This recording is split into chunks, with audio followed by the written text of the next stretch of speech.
E começar, Rafael? Entendi. Como é que eu saio daqui agora? Eu acho bom que nós todos somos... Estamos gravando.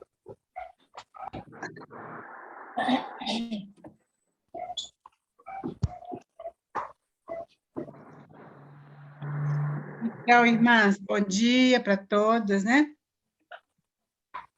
Que o Senhor possa abençoar esse nosso tempo aqui juntas. Nós vamos continuar, né? Sexta-feira passada a gente fez um resumo sobre a conexão do Antigo Testamento com o Novo Testamento, né? Entramos muito pouco em Mateus. Hoje vamos estudar um pouquinho mais de Mateus, se o Senhor permitir, né?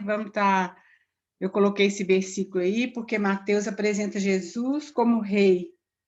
E lá em Apocalipse 19:16 está esse versículo: tem no seu manto e na sua coxa um nome escrito: Rei dos Reis e Senhor dos Senhores. Vamos estar orando então, queridos, viu? Senhor, obrigado a Deus, porque o Senhor é o nosso rei. Obrigada, Senhor, por esse tempo que nós temos para compartilhar aqui, ó Deus, a tua palavra, que realmente o Senhor, ó Deus, possa trazer aos nossos corações, ó Deus, a tua palavra rema, a tua palavra mesmo que transforma a nossa vida, e a tua palavra está aqui, ó Deus, diante do Senhor, que o Senhor possa abençoar no coração de cada um de nós, Senhor, que o Senhor possa conquistar mais os nossos corações para o Senhor, em nome de Jesus, amém. Amém. Então, queridas, fazendo um resumo bem rapidinho, eu queria falar também que se você quiser falar alguma coisa, acrescentar, ou qualquer coisa, uma pergunta, ou mesmo discordar, qualquer coisa, você tem essa liberdade, é só tirar seu telefone do mudo, e aí a gente pode conversar, né? Então, vamos lá. A gente falou que entre o Antigo Testamento e o Novo foram 400 anos, mais ou menos, né? Disse um pouquinho mais, de silêncio de Deus. Mas, na realidade, o Senhor estava preparando o mundo para a chegada do Messias.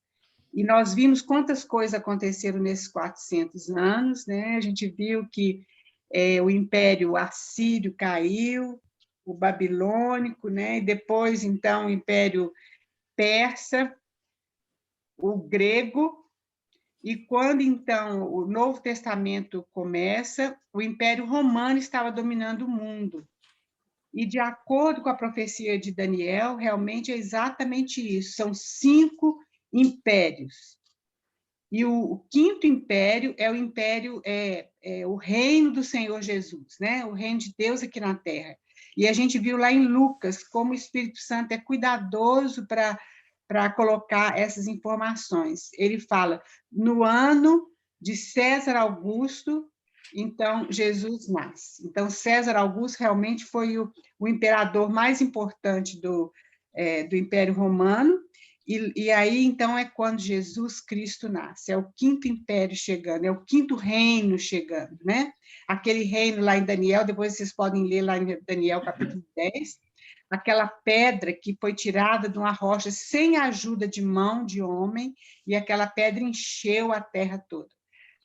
Hoje, o reino de Deus está como escondido. Nós não estamos vendo o reino de Deus está aqui porque nós estamos aqui, e o Senhor reina na nossa vida. Mas vai ter uma época em que esse reino, que o Senhor Jesus vai dominar sobre essa terra.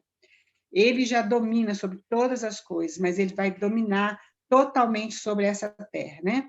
Então, foi mais ou menos isso que a gente viu como que houve a helenização do mundo, praticamente o mundo todo falava grego, e aí, então, o Antigo Testamento foi traduzido para o grego, isso foi muito importante, porque as pessoas puderam ter acesso à palavra de Deus.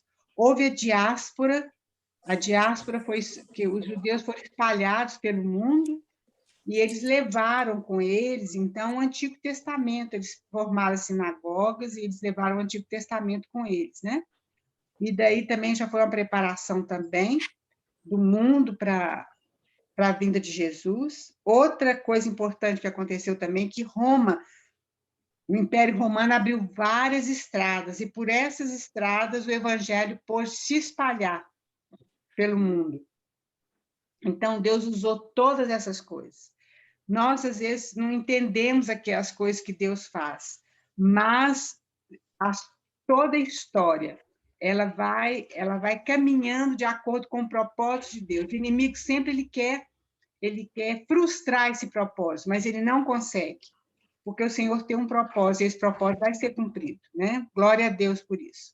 Então, o mundo foi preparado, então, para a chegada do Messias. E a salvação era prometida, não era apenas privilégio para os judeus, se bem que os judeus achavam que era assim, mas é para toda a humanidade. Então, a gente vê lá no Antigo Testamento, alguém vai abrindo aí para nós, rapidamente, Gênesis 12, foi quando Deus falou com Abraão, 3b, cada um vai abrindo um versículo aí para a gente achar rapidinho, para não gastar tempo. Gênesis 28, 18, depois Atos 3, 25, e assim por diante, Salmos, etc. Eu tenho uma Bíblia, deve achar? Eu tenho uma Bíblia aqui, ó. Gênesis 12, qual, dona Raquel? Essa aqui. Gênesis 12, 3, a parte B. Vocês estão vendo o slide aí, então, né? Vocês estão vendo? Estou. É por meio de vocês, todos os povos da terra serão abençoados? Isso mesmo. Deus está falando isso com Abraão. Por meio de Abraão, todos os povos da terra serão abençoados. Quer dizer, todos os povos, porque o Salvador veio de Abraão, né? Veio descendente de Abraão. Gênesis 22, 18. 22, 18. E por meio deles, todas as nações da terra serão abençoadas. Tudo isso porque você me obedeceu. Isso. Todas as nações da terra. Então, esse já era o propósito de Deus, né? Atos 3, 25.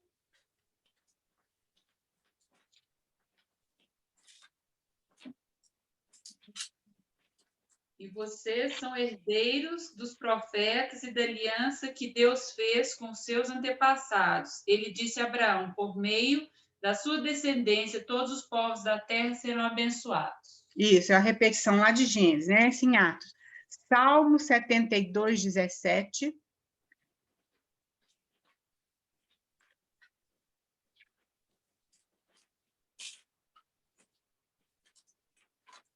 Que o nome do rei permaneça para sempre, que dure enquanto o sol brilhar, que todas as nações sejam abençoadas por meio dele e o louvem. Amém. E lá Isaías 63. As nações virão à sua luz e os reis ao fulgor do seu alvorecer. Isso. Então, a gente vê que realmente toda a humanidade estava no coração de Deus, nesse propósito para a salvação. Não era só o povo de Israel. Deus escolheu aquele povo para que realmente o Salvador viesse do povo de Israel. É um povo realmente separado, abençoado. Deus escolheu, a gente não sabe por quê, mas escolheu, veio de Abraão, né, esse povo, e para Deus também colocar a palavra dele para esse povo poder trazer a palavra de Deus, como eles trouxeram desde lá do Antigo Testamento todo, até que a gente tem em nossas mãos hoje. Então, essa palavra foi dada para esse povo, né? E é interessante a gente ver isso, porque um irmão, até, querida, até falar novamente, esse estudo, não foi eu, claro, né, que descobri essas coisas, vamos dizer assim, mas a gente fez um curso sobre o livro de Mateus com o irmão Christian Shen, e olhei também em outras literaturas, eu posso passar depois a bibliografia para os irmãos. E esse irmão, então, o que ele fala é o seguinte, que todo bebê que nasce, a história dele, você começa a tirar foto, naquela época a gente fazia vídeos, né? E era aquelas fitas era fita como VHS, né? Eu esqueci como é que é. Mas na história de Jesus foi diferente. Toda essa fita da história de Jesus ela foi feita antes de Jesus vir ao mundo, foram as profecias. Então, foi tudo profetizado no Antigo Testamento, para que a gente visse que realmente isso é a palavra de Deus, isso é a vontade de Deus. Então, são 333 profecias diretamente referindo a Jesus e todas cumpridas, literalmente. Estão faltando algumas, né, no final, que é a volta dele como rei mesmo, né? E aí é muito lindo isso, queridos, a gente vê como que isso se encaixa na história, como que, tanto que as pessoas muitos eruditos que não são cristãos, vamos dizer assim, eles duvidam, por exemplo, do livro de Daniel, que foi profetizado tão claramente esses reinos, o governo do mundo, né, esses reinados, esses impérios, como também o livro lá em Isaías, quando Isaías fala de Ciro veio 300 anos depois de Isaías. Então, essas pessoas não ficam pensando, não é possível, porque as pessoas têm profetizado. Nós, como cristãos, nós sabemos realmente, nós sabemos que essa é a palavra de Deus. Então, está tudo profetizado ali no Antigo Testamento. Lá em João 1,17, esse versículo ali, a lei foi dada através de Moisés, no Antigo Testamento, a graça e a verdade vieram por meio de Jesus. Esse aí é o resumo do Antigo e do Novo Testamento. A graça e a verdade vieram de Jesus Cristo. A graça representa o amor de Jesus. E a verdade realmente é a palavra dele, né? A luz vieram por meio de Jesus Cristo. Então, esse é um resumo do Antigo e do Novo Testamento. Muitas pessoas, muitos irmãos já ouviram falar assim, não, a gente não precisa estudar o Antigo Testamento, não, a gente tem que estudar só o Novo. Mas não pode ser assim, queridos. A gente vê que o Novo Testamento está contido no Antigo e o Antigo Testamento está contido no Novo. Tudo é a palavra de Deus, é uma coisa só, viu? Por isso que é importante a gente estudar o Antigo Testamento, que foi o que nós já estudamos, né? Então, nós sabemos que houve duas alianças, que há duas alianças. A antiga aliança, alguém abre lá em Hebreus 8, 6 a 13, e a nova aliança, Hebreus 12, 24. Antiga Pode ler, aliança, Raquel? pode ler, por favor.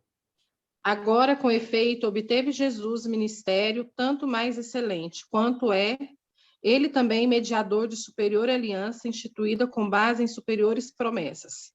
Porque se aquela primeira aliança tivesse sido sem defeito, de maneira alguma estaria sendo buscado lugar para uma segunda. E, de fato, repreendendo-os, diz: eis aí, vem dias, diz o Senhor, e firmarei nova aliança com a casa de Israel e com a casa de Judá. Não segundo a aliança que fiz com seus pais, no dia em que os tomei pela mão, para os conduzir até fora da terra do Egito, pois eles não continuaram na minha aliança, e eu não atentei para eles, diz o Senhor. Porque esta é a aliança que firmarei com a casa de Israel depois daqueles dias, diz o Senhor. Na sua mente imprimirei as minhas leis, também sobre o seu coração as inscreverei. E eu serei o seu Deus, e eles serão o meu povo. E não ensinará jamais cada um ao seu próximo, nem cada um ao seu irmão, dizendo: conhece o Senhor, porque todos me conhecerão, desde o menor deles até ao maior. Pois, para com as suas iniquidades usarei de misericórdia, e dos seus pecados jamais me lembrarei. Quando ele diz nova, torna antiquada a primeira. Ora, aquilo que se torna antiquado e envelhecido está prestes a desaparecer. Hebreus, agora 12, sobre 24. Aí Jesus... Não, é isso mesmo. Eu estou falando que aí já fala, nesse texto que a Thaís leu, já fala sobre a antiga e a nova aliança. A antiga aliança é do Antigo Testamento, é a lei, foi dada por Moisés. Então, agora vai falar mais especificamente da nova. Pode ler, por favor. E é Jesus o mediador da nova aliança, e ao sangue da aspersão que fala coisas superiores ao que fala o próprio Abel. Isso. Então, é importante, como eu escrevi aí, ó, gente, é importante a gente distinguir essas duas alianças, para que a gente tenha uma interpretação correta das Escrituras. Muitos irmãos, muitos cristãos, eles vivem baseado na antiga aliança também, que são as leis, né? E é exatamente o que Paulo fala em Gálatas. Depois, se vocês quiserem saber bem distintamente essas alianças, é exatamente, nós vamos ver alguns versículos em Gálatas também, que fala sobre essa antiga aliança e a nova aliança, que nós somos libertados dessa antiga aliança, porque Jesus, ele é a nova aliança. Então, vocês podem ler aí para mim, por favor, Gálatas 3, etc.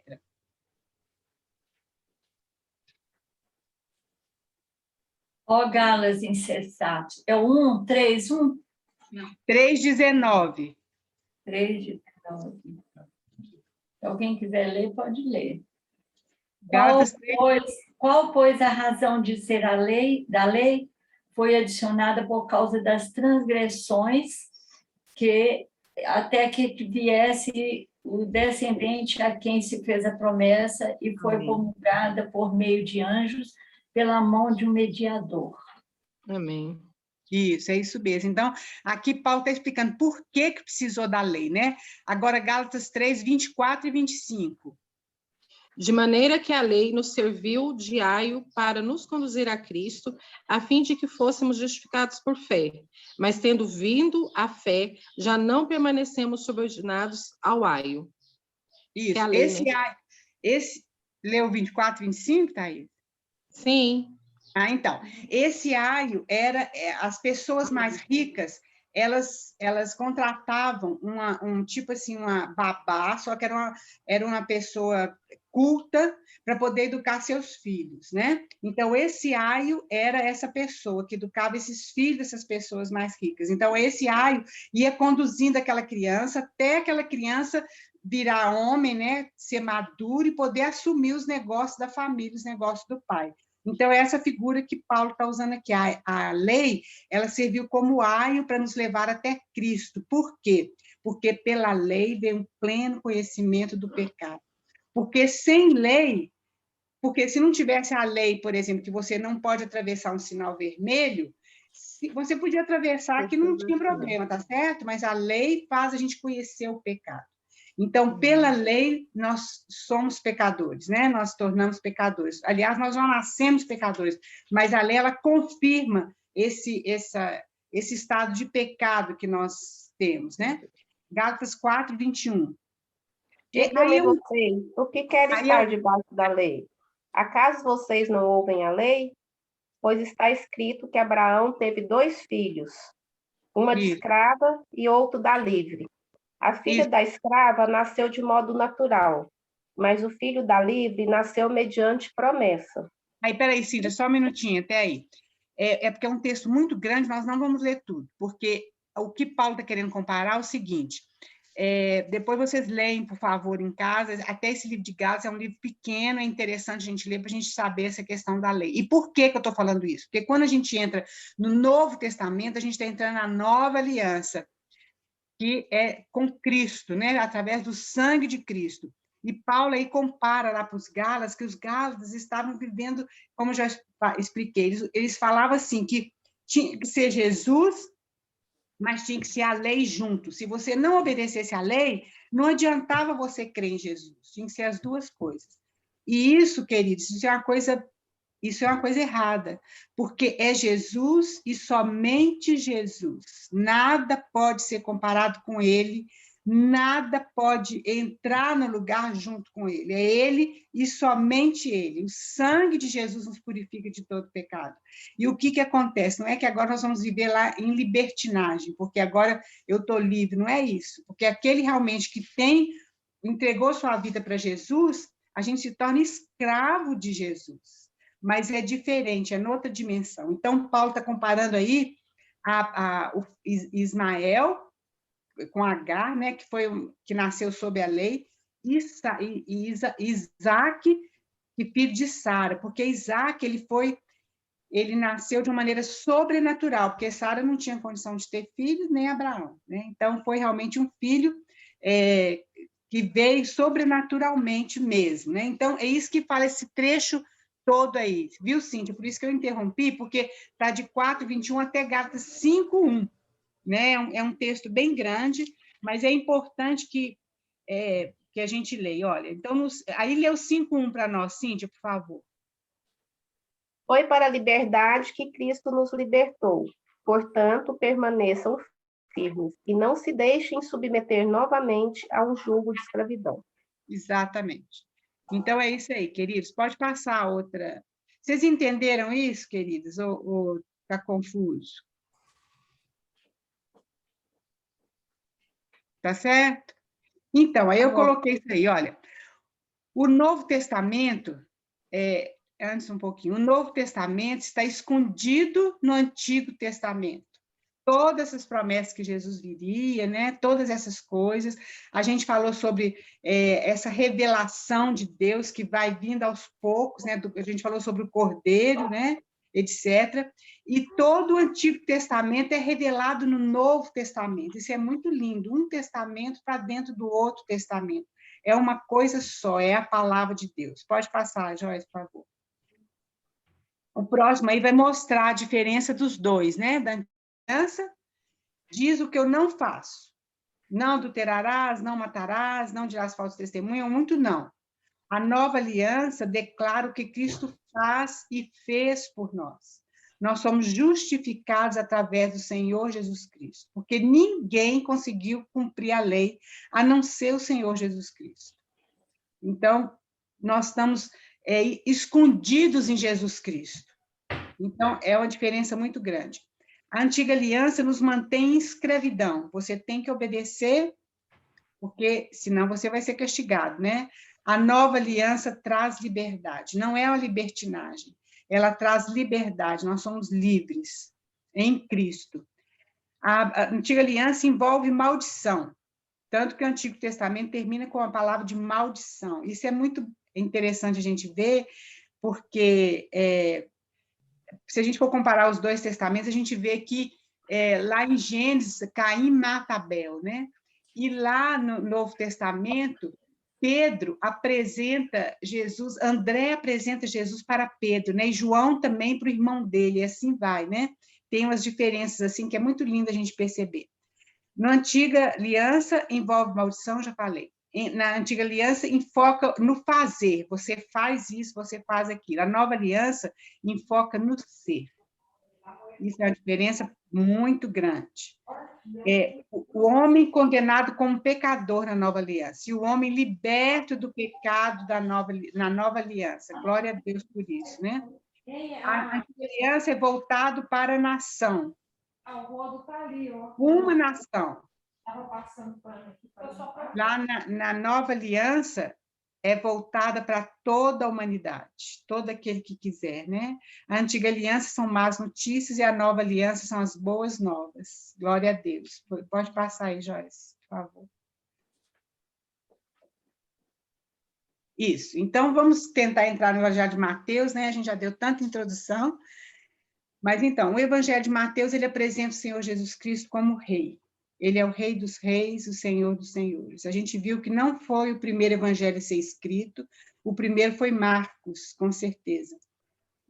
Mas o Espírito Santo colocou esse evangelho em primeiro lugar, porque nós precisamos conhecer Jesus como nosso Rei, como nosso Senhor. E esse evangelho faz uma ligação entre o Antigo Testamento e o Novo. A gente viu na última aula que são mais de 60 citações do Antigo Testamento que Mateus faz, porque ele escreve para os judeus. Ele quis mostrar para os judeus que realmente o Senhor Jesus, ele era o Messias. Ele é o Messias. Tem várias citações dessa reino dos céus, aparece praticamente só em Mateus, reino dos céus. E assim vai, né? Isso está tudo na outra aula, lá está gravado, a Joyce já deixou, né, no nosso grupinho, quem quiser, né, acessar. Acontece que o conceito de rei, na perspectiva de Deus, é muito diferente do conceito de rei dos homens, porque para nós o rei é aquele que senta no trono, aquele que comanda as coisas, que todos ajoelham aos pés dele, né, que é cheio de riquezas, mas, segundo Jesus falou, que ele não veio para ser servido, mas para servir. Por isso, queridos, a gente precisa de uma revelação para a gente reconhecer Jesus como rei.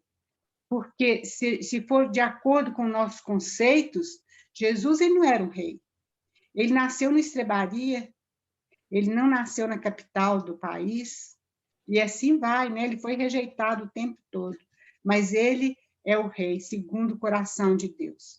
Nós podemos lembrar da vida de Davi, a representação de rei no Antigo Testamento é o rei Davi, que foi um homem segundo o coração de Deus. Ele também, depois que ele foi ungido, ele viveu fugido no deserto muito tempo, para ser morto, né? Então, compara um pouco com a vida do Senhor Jesus Cristo. Então, nós precisamos conhecer o Senhor como nosso rei, e a gente precisa de revelação, a palavra rema. Logos é a palavra mesmo em si, a palavra letra. Rema é quando essa letra, quando esse logos se torna uma revelação no nosso coração. Então, quando a gente chega diante da palavra de Deus, nós precisamos pedir que o Espírito Santo nos dê essa palavra rema, para que essa palavra se torne vida no nosso coração. Então, o Espírito Santo, ele testemunha o tempo inteiro ali em Mateus que Jesus Cristo é rei, porém o povo o rejeita o tempo todo, principalmente aqueles que conheciam o Antigo Testamento, que eram os fariseus, os saduceus. Por isso que Jesus teve a palavra mais dura que ele teve, foi para esse povo, que conhecia a palavra, mas que aquela palavra não estava no coração, né? Então, Deus preparou, nós já vimos isso, um povo, dentre todas as nações, para receber Jesus.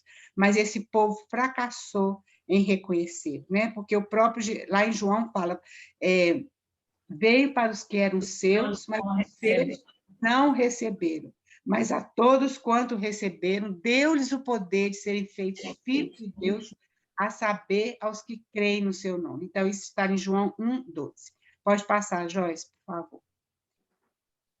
Então, a gente viu, queridos, que quando Jesus veio ao mundo, existia uma religião que chamava judaísmo, que não tinha nada a ver com o propósito de Deus. Então, os fariseus, a gente viu também na última aula, quem eram os fariseus, os saduceus, os essênios, os zelotes, a gente viu para a gente poder entender mais quando a gente lesse o Novo Testamento. Aí, aqueles fariseus, eles interpretavam aquelas leis e eles colocavam mais em prática, acreditavam mais nas interpretações deles do que propriamente na lei mesmo de Deus. Então, eles desvirtuaram completamente. Eles criam que só eles eram salvos, que os gentios ia todo mundo para o inferno, e outras coisas mais, assim. E daí, então, foi quando Jesus falou com eles, olha, vocês colocam esses fardos nas costas das pessoas, mas vocês mesmo não conseguem pegar com um dedo, né? Não pegam nem com o dedo esse fardo. Então, eles colocavam aqueles fardos, eles oravam nas praças, e quanto mais eles faziam doações e ofertas, eles colocavam aqueles filactérios nas roupas deles, então tudo era para aparecer. Era uma religião que não tinha nada a ver com aquilo que é o propósito de Deus. Então, quando Jesus ele pisou aqui na terra, nós vamos ver isso, ele teve que chamar um povo para ser os seus súditos, para ele implementar o reino de Deus aqui na terra. Porque aquelas pessoas, aquela nação tinham desvirtuado totalmente a palavra de Deus. Tanto é que quem crucificou Jesus, sim, ele foi crucificado numa cruz do Império Romano, mas quem levou Jesus para ser crucificado foram os religiosos daquela época. A gente não pode esquecer disso, eles desvirtuaram totalmente. Então, queridos, Jesus teve que ter esse trabalho, chamar os súditos desse reino, porque estava tudo fora daquilo que Deus tinha pensado, né, proposto. É claro que Jesus tinha que morrer por nós, né? Mas, infelizmente, foi através daquele povo, né, do próprio povo dele. Então, Jesus nasceu de uma virgem, lá em Isaías 7,14, Mateus, a gente pode ler Isaías 7,14, alguém lê Mateus 1,23. Por isso, o Senhor mesmo lhe dará um sinal. A virgem ficará grávida e dará à luz a um filho, e o chamará Emanuel. Esse aí você leu? Isaías. Aí, Mateus 1,23 é a repetição desse... Eis que a Virgem conceberá e dará à luz um filho, e ele será chamado pelo nome de Emanuel, que quer dizer Deus conosco. Isso, Isaías está mostrando que aquela profecia foi cumprida. Agora, interessante, querido, porque nós todos viemos da semente do homem, mas Jesus não, Jesus veio da mulher, né? Lembra que lá em Gênesis falou que a serpente ia machucar, né? Mas ele ia ferir o calcanhar, mas o descendente da mulher iria esmagar a cabeça da serpente, então, o descendente da mulher. Então, Jesus veio da mulher, né? E ela foi o Espírito Santo que concebeu, né, Jesus no ventre de Maria. Então, por isso que Jesus nasceu sem pecado, porque todos nós somos descendentes de Adão, já viemos do pecado. Nós mostramos na última aula que apenas 2 lugares na Bíblia falam sobre essa genealogia uma é de Adão e outra é de Jesus Cristo, lá em Mateus, né? Mateus fala, começa assim, a genealogia, essa é a genealogia, né? Assim que está escrito lá, só nesses 2 lugares. Por quê? Porque diante de Deus existe apenas essas duas descendências. Ou a gente está em Adão, ou nós estamos em Cristo. Nós que já recebemos Jesus como nosso Salvador, estamos em Cristo, né? Fala, livro da genealogia de Jesus Cristo, filho de Davi, filho de Abraão. E lá em Gênesis também, se não me engano, 5, fala, livro da genealogia de Adão. Adão gerou, etc, etc. Então, a gente vê isso aí. Outra coisa interessante é o seguinte, lá em Isaías, quando o livro de Isaías foi escrito em hebraico, em aramaico, né? Então, a palavra virgem no hebraico significa ou virgem mesmo, ou então uma donzela. Uma donzela ter um filho é normal, é coisa normal da vida. A virgem, não, certo? Agora, quando, então, foi traduzido para o grego só existe uma palavra para virgem, que é essa palavra que está lá em Mateus 1:23, e que também que Isaías foi traduzido também foi traduzido com essa palavra, virgem. Então, não existe dúvida sobre essa profecia. O Senhor Jesus Cristo realmente veio de uma virgem. Maria era uma virgem. Então, o Espírito Santo é muito cuidadoso com esses detalhes, querido. Então, não tem dúvida com relação a isso. Vê que coisa maravilhosa, né? O nosso rei, então, ele não nasceu em Jerusalém, que era a capital, tanto que os magos foram para lá, mas nasceu na pequenina uma aldeia chamada Belém, né? E nasceu numa estrebaria, né? Num lugar onde os animais ficam, né? Ele foi rejeitado desde o início. Ele foi criado em Nazaré, que é uma região de muito pouco valor. Lá em João 1:46, a gente não precisa abrir, mas Natanael fala para Filipe, pode vir alguma coisa boa de Nazaré? Então, Jesus, ele foi criado em Nazaré, que era uma região desprezada pelo povo judeu. É mais ao norte, né, de Israel. Ele foi apresentado ao mundo, não num banquete, mas foi no seu batismo, né? E ele foi adorado pelos gentios, que eram os magos. Apenas em Mateus cita esse fato dos magos adorarem a Jesus. É interessante isso, porque os magos, eles viram pelaquela estrela que um rei tinha nascido. Esses magos eram astrólogos, né, que estudavam os céus, as estrelas, e lá em Números tem uma profecia até de Balaão, não vamos gastar muito tempo, senão a gente não vai conseguir ir para frente, falando que seria a estrela de Jacó que viria. Balaão, ele era depois ele foi castigado, né, por Deus, ele foi levantado lá pelo rei de Moabe para amaldiçoar o povo de Israel, quando o povo estava para entrar na Terra Prometida, mas ele não conseguiu amaldiçoar. E ele fez essa profecia, por isso que Deus fala através de quem quiser de qualquer pessoa, né, que ele queira falar. Ele não era um profeta de Deus, mas ele fez essa profecia, que uma estrela sairia de Jacó. Alguns estudiosos falam que esses magos conheciam essa profecia, eu não sei, porque era mais ou menos naquela região ali da Babilônia, né? Esses magos vieram mais ou menos daquela região do Iraque, Irã, por ali. Eu não sei se eles conheciam, não. O fato é que apareceu mesmo uma estrela, a gente não sabe se era uma supernova ou se era o alinhamento dos planetas, que trouxe um clarão muito grande no céu, mas, de qualquer forma, isso apareceu exatamente na época do nascimento de Jesus. E esses magos viajaram muito tempo para poder chegar lá, onde Jesus estava. E eles procuraram Jesus em Jerusalém, no palácio, que era o lugar mais provável, né, de Jesus nascer. Mas Jesus não nasceu no palácio, ele nasceu numa estrebaria.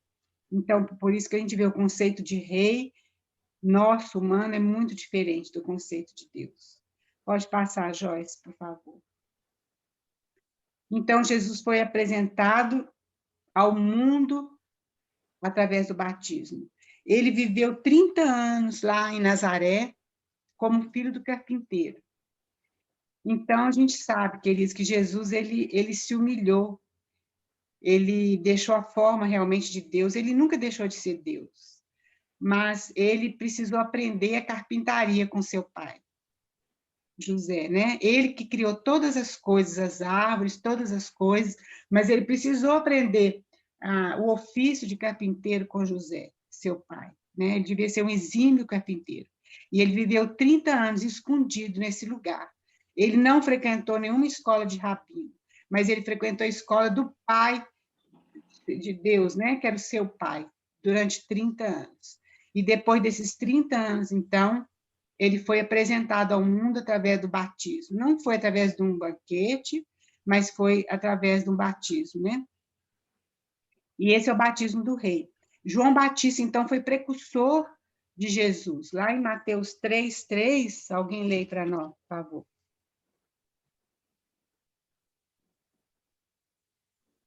É Mateus novamente citando o Antigo Testamento. Porque este é o referido por intermédio do profeta Isaías. Voz do que clama no deserto, preparai o caminho do Senhor, endireitai as suas veredas.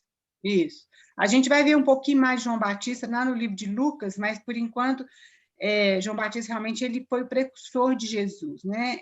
Ele provavelmente teve muito contato com os essênios, nós já falamos sobre os essênios, né? Porque ele vivia de uma maneira diferente. E ele, então, ele foi falando sobre arrependei-vos, porque o reino de Deus está próximo. Essa era a mensagem dele. E provavelmente houve um avivamento. Os gentios é que se batizavam para se tornarem prosélitos, que a gente fala, para se tornarem judeus. Eles arrependiam das outras coisas e agora ia viver como judeus. Só que nessa época de João Batista, até os fariseus, etc., estavam indo batizar. E aí os fariseus, como eu falei, os saduceus, eles achavam que eles eram filhos de Abraão, então eles tinham o céu garantido para eles, né? Então, olha bem, aí ele fala uma palavra dura para os judeus, para os fariseus, né? E para os judeus. Lá em Mateus, alguém lê para nós, Mateus 3, de 5 a 10, por favor.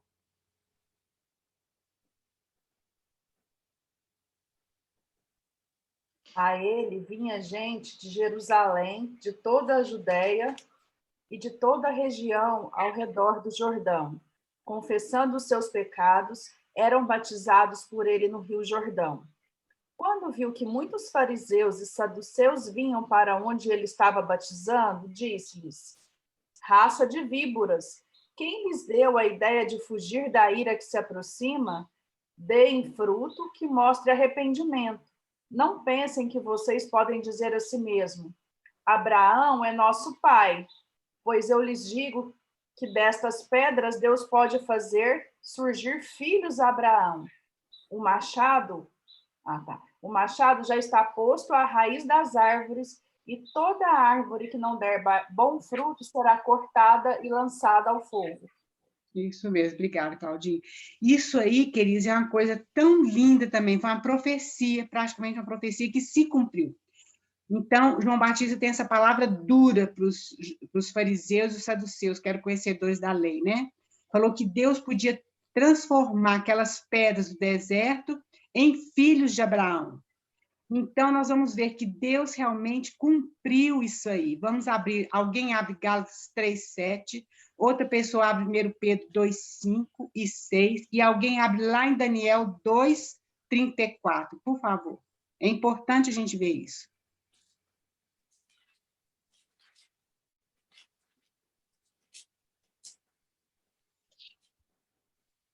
Gálatas 3:7. Logo, os verdadeiros filhos de Abraão são aqueles que creem. Isso. 1 Pedro 2, 5 e 6. 5 e 6. Rogo igualmente aos jovens. É esse mesmo? Não, né? Não, acho que não é não, Vera. É 1 Pedro. Foi 1 Pedro? Você abriu? É 1 Pedro. 2, 5. Ah, 2, 5. Eu fiz 5. Desculpa, pode ler alguém aí. Não, pode ler. 1 Pedro 2, 5. Leia para nós. 1 Pedro 2, 5. Também vós mesmo, como pedras que vivem, sois edificados casa espiritual para ser de sacerdócio santo, a fim de oferecer de sacrifícios espirituais agradáveis a Deus por intermédio de Jesus Cristo. Pois isso está na Escritura. Pode ler o 6, por favor. O 6 também? Eis que põe em si uma pedra angular eleita e preciosa, e quem nela crer não será de modo algum envergonhado. Isso. E alguém lê lá em Daniel 2:34. Daniel 2:34. Quando estavas olhando, uma pedra foi cortada sem auxílio de mãos. Feriu a estátua nos pés de ferro e de barro e os esmiuçou. Então, olha bem, é o quinto reino. É uma pedra grande que foi tirada sem a ajuda de mãos humanas. Então, não teve participação nenhuma do homem. E essa pedra, então, ela atingiu aquela estátua, quer dizer, aqueles reinos, né, aqueles impérios do mundo, esmiuçou aquela estátua, e depois essa pedra encheu o mundo inteiro. E Pedro fala que nós somos pedras vivas. E lá em Gálatas a gente leu que realmente os filhos, verdadeiros filhos de Abraão, são aqueles que creem. Não é verdade? Nós somos filhos de Abraão. Nós somos descendentes de Abraão. Então, queridos, Deus transformou aquelas pedras que somos nós em filhos. Porque, veja, o mundo, eles dão muita ênfase no ouro, na prata, etc. Mas o reino de Cristo foi representado por uma pedra. Essa pedra viva que a Vera acabou de ler lá em 1 Pedro, essa pedra que os construtores rejeitaram, ela veio a ser a pedra principal. E nós somos essa pedra. Então, essa profecia foi cumprida. Deus suscitou filhos de Abraão das pedras ali daquele deserto. Glória a Deus por isso, porque nós somos essas pedras, né? E nós somos essas pedras preciosas. Então, o Senhor, ele não precisava passar pelo batismo, é claro que não, ele não precisava de arrependimento, mas ele tomou o nosso lugar em todas as coisas, né? E aí os céus se abriram, eis o meu filho amado, né? Que Deus falou. Os céus estavam fechados durante mais de 400 anos. Quando Jesus veio, os céus se abriram porque os pastores e os anjos vieram louvar o nascimento de Jesus. E agora os céus abrem novamente e Deus pode falar, eis o meu filho amado em quem me compraz. Esse foi o batismo do rei. Agora, então, pode passar, Joyce, por favor. Nós temos a tentação do rei. A tentação do rei nós conhecemos bastante, né? A gente não vai entrar em detalhe, mas ele fala o seguinte, a primeira tentação, ele ficou 40 dias, o nosso rei, então, ele fica 40 dias de jejum no deserto. Se preparando, né? Se preparando. E aí o inimigo aparece para tentar Jesus, porque nós precisamos lembrar, queridos, que nós entregamos o reino desse mundo para o diabo, quando Eva e Adão escolheram a árvore do conhecimento do bem e do mal. E a gente vê que nessa segunda tentação, na terceira tentação, quando o diabo fala com Jesus, olha, se você me adorar, todos os reinos do mundo são meus, e eu vou passar tudo para você. Jesus não retrucou, não falou que ele estava mentindo, porque ele não estava mentindo, porque nós entregamos o reino desse mundo para o inimigo. E agora o Senhor Jesus Cristo, então, veio restaurar, conquistar esse reino de volta para Deus.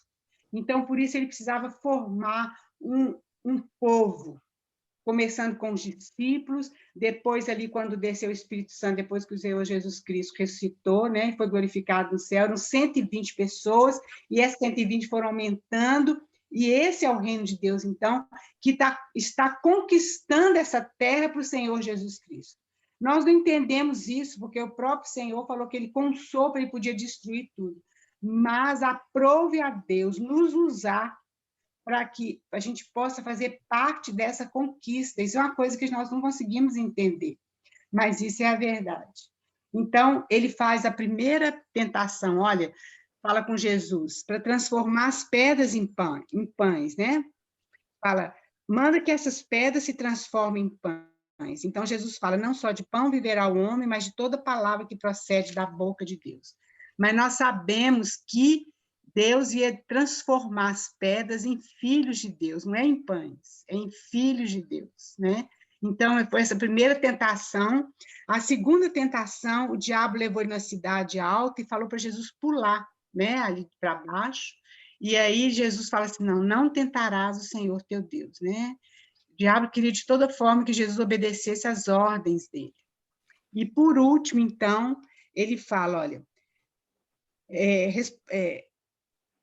não tentarás, levou ainda o diabo a um monte muito alto, mostrou-lhe todos os reinos do mundo e a glória deles. E lhes disse, tudo isso te darei, se prostrado me adorares. Aí Jesus ordenou, retira-te, Satanás, porque está escrito, ao Senhor teu Deus adorarás e só a ele darás culto. E com isso deixou o diabo. Então, o Senhor Jesus Cristo, ele podia ter conquistado, naquela hora, né, a glória do reino, mas o Senhor Jesus Cristo sabia que ele precisava passar pela cruz. Ele queria e ele quer ser o noivo, né, da sua noiva, que é a igreja, que somos nós. Ele queria e quer ser o irmão mais velho, o primogênito de todos nós, né? Então, ele sabia que sem cruz não há glória. Queridos, isso é para nós também. Nós achamos que muitas vezes a gente vai conseguir algumas coisas sem a cruz. Não tem jeito. Jesus falou, olha, quem quiser me seguir, tome a sua cruz e siga-me. Essa cruz nada mais é do que a anulação do nosso eu, daquilo que a gente é, da nossa carne, né? Daquilo que a gente herdou lá de Adão, que é muito forte. Então, a gente tem que anular isso para ser súdito, né, do Senhor, para pertencer a esse reino. Pode passar, Joyce, por favor. Acho que talvez seja o último. Talvez seja. O Senhor Jesus Cristo, então nós vimos isso, ele nasceu rei, ele recebeu a adoração dos magos, ele precisou fugir para salvar a sua vida, ele morou no Egito, né? Morou em Nazaré, ele viveu ali uma vida oculta para o mundo por 30 anos, né? Como eu falei, não frequentou a escola de rabinos, mas frequentou a escola do seu pai. E agora o Senhor, então, precisava começar a trabalhar. Agora, do capítulo 4, final do capítulo 4 para frente, vão vir os discursos, né? E a gente vai ver se a gente consegue andar mais rápido para frente, para poder reunir os seus discípulos e reunir o seu povo. E para poder, então, trazer o reino de Deus à terra. E ele começa com a mesma pregação de João Batista. Arrependei-vos, porque o reino de Deus está próximo. E aí, então, onde Jesus pisava, o reino de Deus era chegado. E hoje, querido, onde nós pisamos, como povo de Deus, o reino de Deus é chegado. E nós temos que conquistar esse reino. Houve uma batalha, eu me lembrei agora, mas esqueci de pegar o nome, mas eu vou pegar para as irmãs. Que as pessoas, elas começaram a conquistar aquele lugar, descendo de paraquedas, e tomando posse, houve uma batalha mesmo assim. Nós somos como esses paraquedistas, né? Porque nós somos o povo de Deus. Então, Deus tem colocado cada um de nós em um lugar para que realmente seja conquistado esses lugares como o reino de Deus, né? Então, olha bem, a redenção é uma parte dessa obra de Deus, né? A redenção é uma parte dessa obra, mas não é tudo. É muito... Mas a redenção é uma parte só, queridos, mas é algo muito além, que é o reino de Deus, e nós vamos ver isso no livro de Mateus, né? E Mateus, então, 4, de 12 a 17, alguém lê para nós, por favor. Ouvindo, porém, Jesus que João fora preso, retirou-se para Galileia. E deixando Nazaré, foi morar em Cafarnaum, situada à beira-mar nos confins de Zebulon e Naftali, para que se cumprisse o que fora dito por intermédio do profeta Isaías.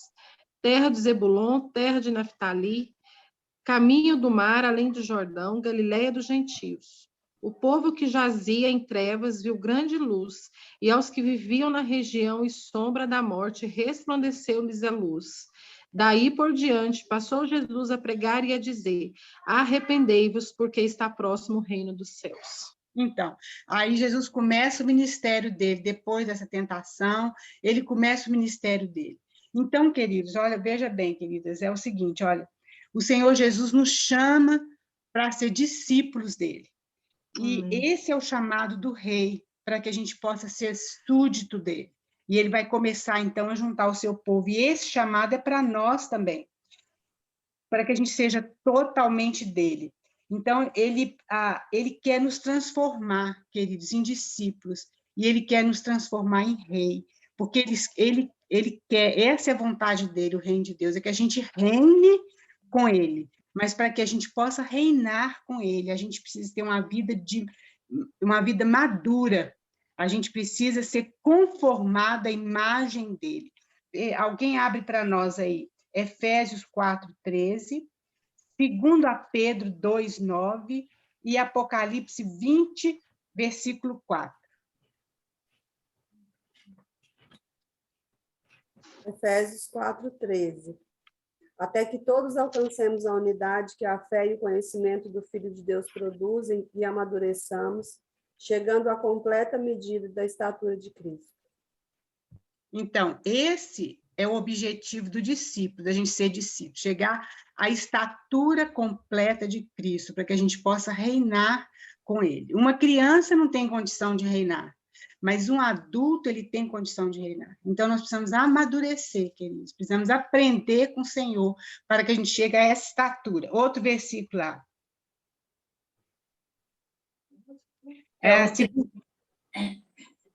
Qual que é que você vai ler, Vera, aí? É o 3:4? Não, é 2 Pedro 2:9. Eu estou em primeiro. Desculpa, pode ler, gente. 2 Pedro 2:9, né? Isso. Então, é porque o Senhor sabe livrar da provação os piedosos e reservar sobre castigos injustos para o dia de juízo. Eu acho que não é esse não, Vera. Esse não. Segundo Pedro... 2 Pedro 2:9.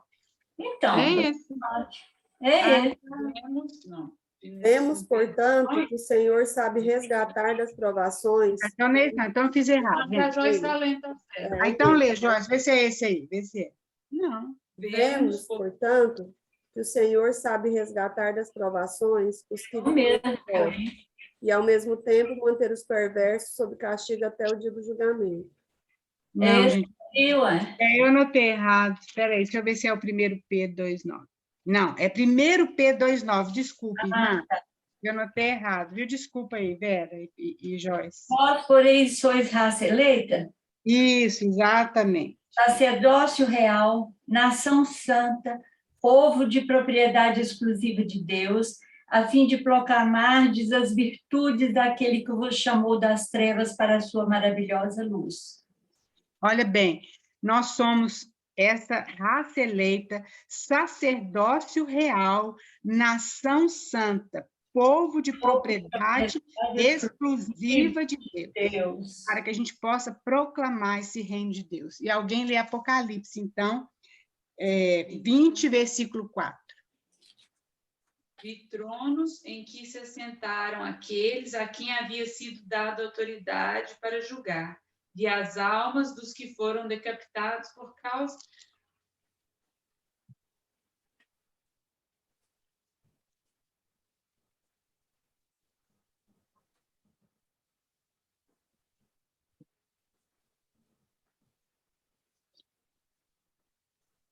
Não, acho que esse aqui também não. Acho que eu também anotei errado, irmãs.